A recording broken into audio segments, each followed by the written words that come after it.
I can give you some personal experience. You may remember that Elizabeth and I started a learning center, an after-school learning center for kids in Raleigh, which is where we're from.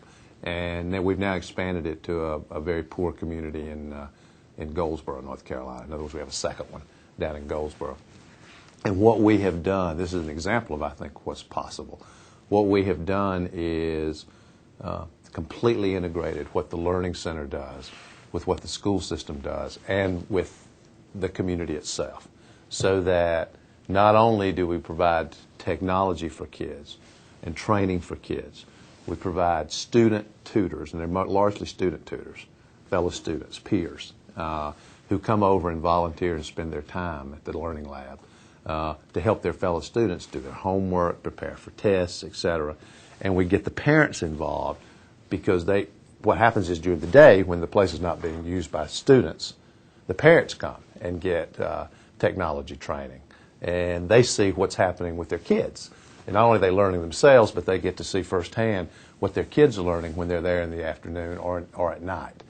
So I think that's an example. It's a personal example, but it's an example of, and probably as good an example as I've seen of the possible integration of what's happening with communities and what's happening with schools. Can I say one other thing about this? But if I can go to a little more altitude,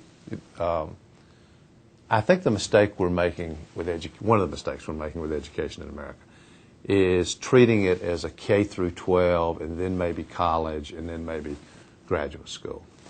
I think we have to start thinking of education as a birth to death experience.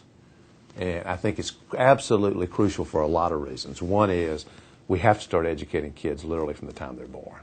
That is the time we can have the most influence over their path. But the second piece of this is we know with absolute certainty that 10 years from now, 15 years from now, the educational needs and the skill requirements for kids who are graduating from college today will be different than they are today. We have to prepare for that. We have to have a mechanism and a system in place for dealing with it. So beyond the issues which are critical, the issues of K through 12, access to college and graduate education, we have to start thinking about the periods before and after that, so that because we know things are going to change. That's the one thing. We don't know exactly how they're going to change, but we know they're going to change. And we need a systematic approach to dealing with that.